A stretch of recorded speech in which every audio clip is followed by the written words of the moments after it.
listening or watching Radio Afinju. The time is 6 p.m.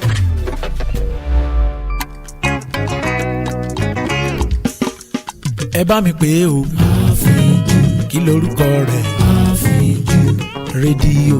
Àfínjú. Gbogbo èèyàn ló ń gbọ́ Àfínjú. Gbogbo èèyàn ló ń gbọ́ Àfínjú. Lórí WhatsApp. Àfínjú. Instagram. Àfínjú.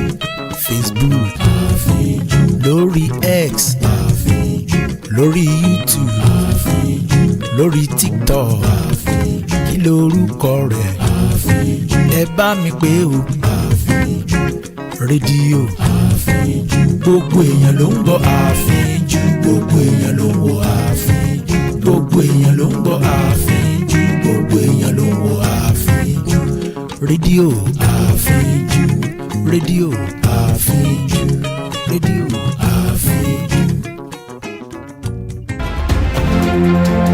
This is the world news on Radio Afinju.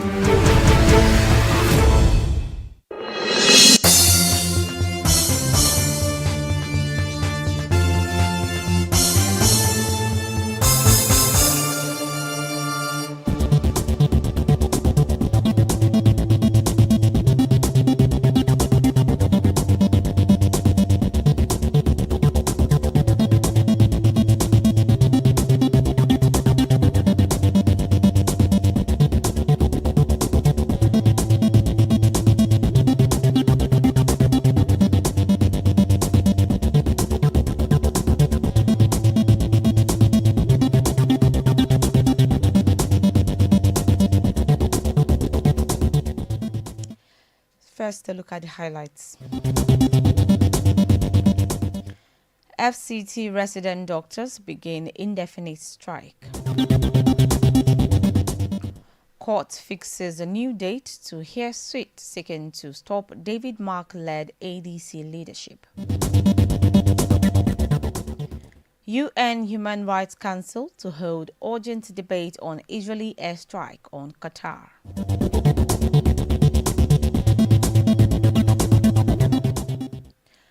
Good evening and welcome to the World News on Radio Afinju. My name is Pearl Durotoye. The news in detail.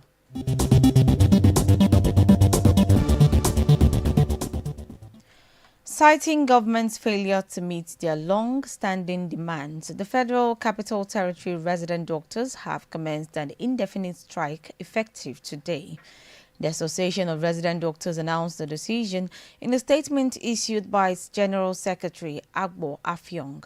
Recall that last week, the association embarked on a 7-day warning strike to press for improved working conditions and payment of outstanding entitlements, among other grievances, which they say are taking a toll on the health and morale of medical personnel.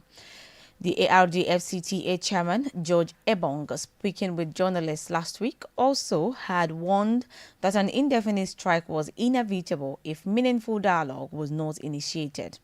The resident doctors now maintained that the strike would continue until concrete steps are taken to resolve their grievances.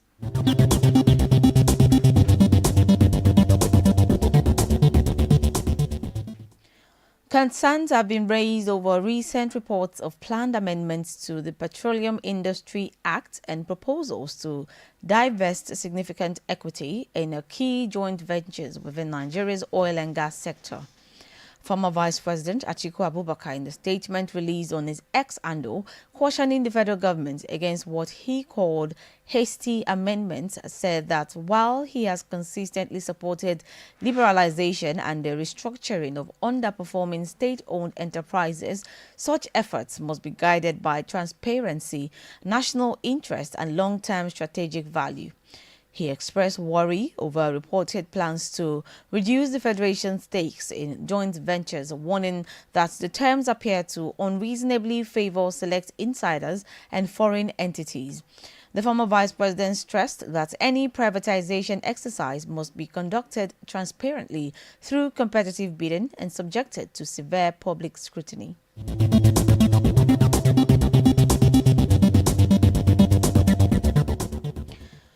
Following the failure to serve court papers on David Mark and others as required by law, the hearing in the suit seeking to stop the David Mark-led leadership of the African Democratic Congress, ADC, has suffered a setback. At the proceedings earlier at the Federal High Court in Abuja, the counsel to the plaintiff, Michael Agba, claimed that all processes and orders made by the court had been served on the 5 defendants involved in the legal battle. Justice Emeka Nwite, who was to decide on the party leadership dispute earlier in the day, however, could not find the proof of service after searching through the court file. In the drama that ensued, the plaintiff lawyer later claimed that he served David Mark, Rauf Aregbesola, and Ralph Nwosu, who are second, third, and fifth defendants in the suit through the ADC. Nwite, in response, faulted the mode of the service, adding that the law required the plaintiff to serve court papers on Mark, Aregbesola, and Nwosu individually and fixed September 30th as a new date for hearing.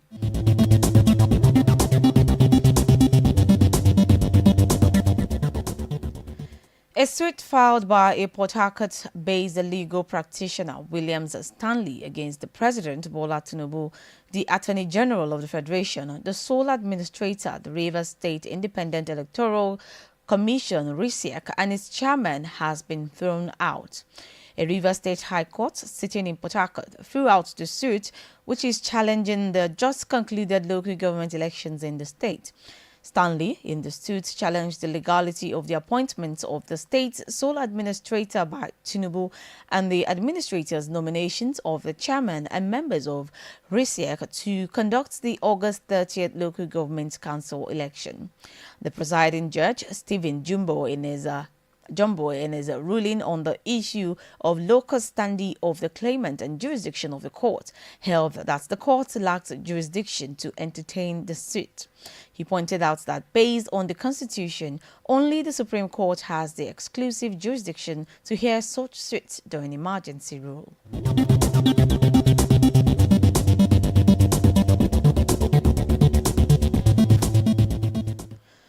A motion filed by Biafra Nation agitator Nnamdi Kanu seeking an order to transfer him from the custody of the Department of State Services to the National Hospital in Abuja for urgent medical attention has been declined hearing.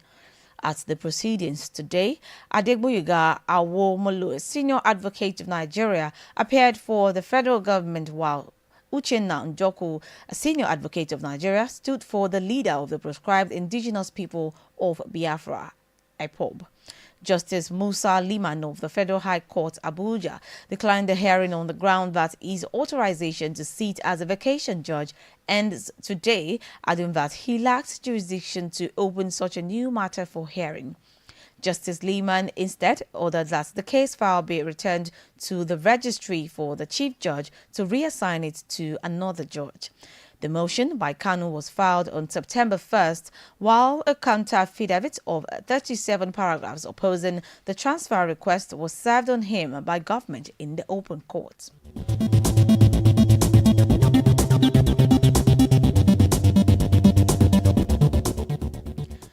Just a day after reports of alleged peace deals in some northwest states, bandits have struck again in Zamfara.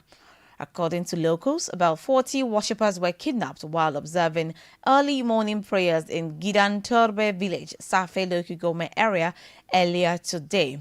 It was gathered that the bandits surrounded the building, held people at gunpoint and marched them away to deep forest around the Gohori axis in Safe.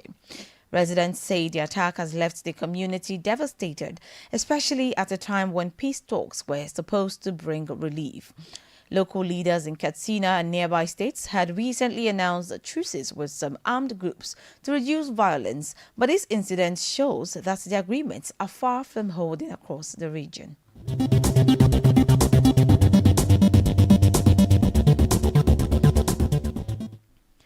A 37-year-old Uber driver, Vincent Bala, has been murdered by hoodlums during an attack on Taku Shara village in the Kabusa area of Abuja. According to security analyst Zagazola Makama, the incident occurred when the assailants stormed the community and demanded to see the manager of a local bakery. Bala, who was mistakenly identified as the manager, was stabbed after the hoodlums robbed the family of 2 mobile phones, cash and other valuables. It was gathered that the victim was rushed to the general hospital where doctors confirmed him dead and his remains have been deposited in the hospital mortuary. Residents said the attackers fled immediately after the assault, while police operatives have launched an investigation to track down the perpetrators.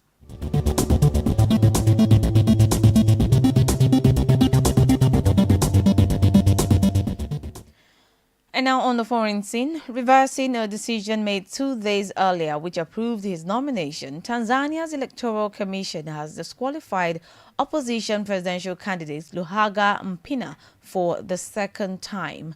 The Independent National Electoral Commission, INEC, had over the weekend accepted the nomination papers of Mpina, a former ruling party lawmaker, following a High Court ruling that overturned an earlier decision by INEC to disqualify him. The latest disqualification of Mpina, who leads the country's second-largest opposition party, leaves the president, Samia Hassan, a 4th free course at next month's election, with only candidates from minor parties allowed to compete. The vote will also be held without leading opposition party Chadema, which was disqualified in April after failing to sign the Electoral Code of Conduct as part of its call for electoral reforms.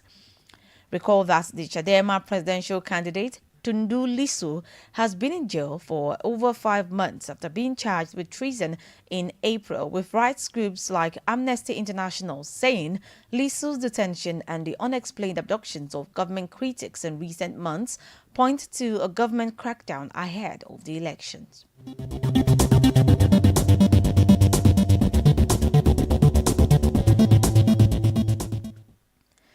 In Asia, an urgent debate has been scheduled to hold in Geneva by the United Nations Human Rights Council on Tuesday over Israel's September 9th attack, which targeted Hamas leaders in Qatar. The debate was requested by Pakistan on behalf of member states of the Organization of Islamic Cooperation and by Kuwait on behalf of the Gulf Cooperation Council. This is following the September 9th airstrike, which Hamas says killed 5 of its members but not its leadership, a situation which prompted U.S. allied Gulf Arab states to close ranks and added to strains in ties between the United Arab Emirates and Israel, which normalized relations in 2020. According to a draft resolution of that gathering, the request came as leaders of Arab and Islamic states met in Doha today, where they were expected to warn that Israel's attacks on Qatar and other hostile acts threaten coexistence and efforts to normalize ties in the region. Tuesday's urgent debate will be the 10th of its kind to be held as the UN Human Rights Council since its creation in 2006, a decision the Israeli mission described as absurd.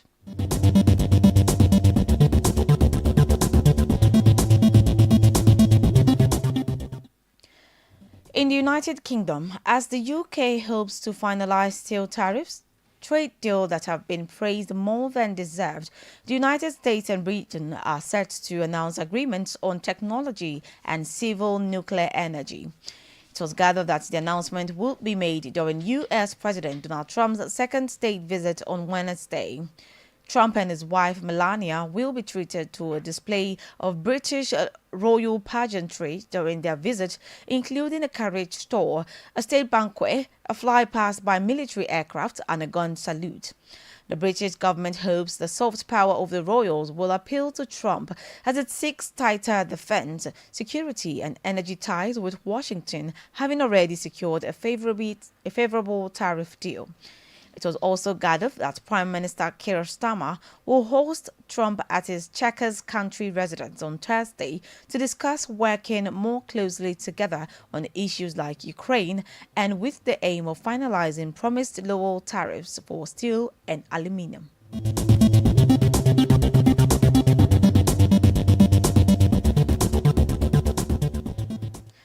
In the Middle East, as U.S. Secretary of State Marco Rubio meets with Israeli Prime Minister Benjamin Netanyahu in Jerusalem to discuss the war, Gazans have started fleeing, with Israeli bombardment intensifying. According to local health authorities, Israel has destroyed about 20 buildings in Gaza City and killed at least 16 Palestinians earlier in the day. Rubio's visit coincided with an emergency summit in Qatar of Arab and Islamic states, where some of close U.S. allies convened in response to Israel's last week attack on leaders of Hamas who reside in the Gulf state.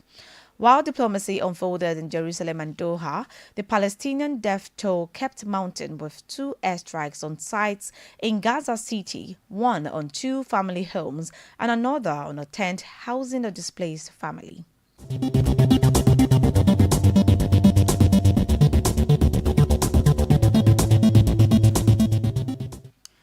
Now talking sports, sprint queen Toby Amuson has qualified for the women's 100-meter hurdles final at the Tokyo 2025 World Championships. The 27-year-old Amuson won the victory in a semi-final heat today as she clocked an impressive 12.36 seconds to secure a spot in the final. Amuson finished ahead of the Netherlands' Nadine Visser and Poland's Pia Szykizowska, who finished in second and third positions. This means that Amuson has now set the fastest time going into the women's 100-meter hurdles final with 12.36 seconds.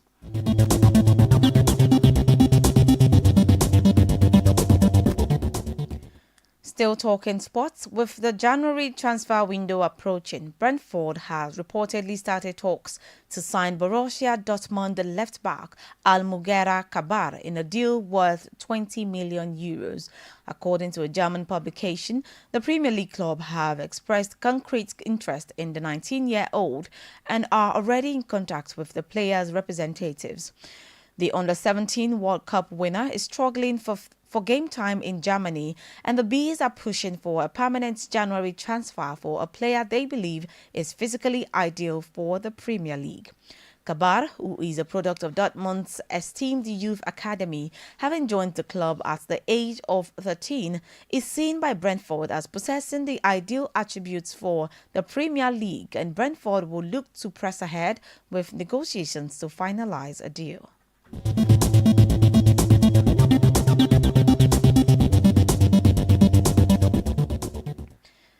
Before we go, here again are the highlights.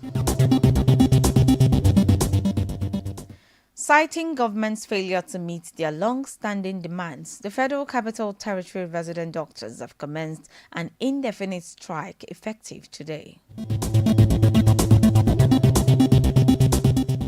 Following a failure to serve court papers on David Mark and others as required by law, the hearing in the suit seeking to stop the David Mark-led leadership of the African Democratic Congress has suffered a setback and fixed for September 30.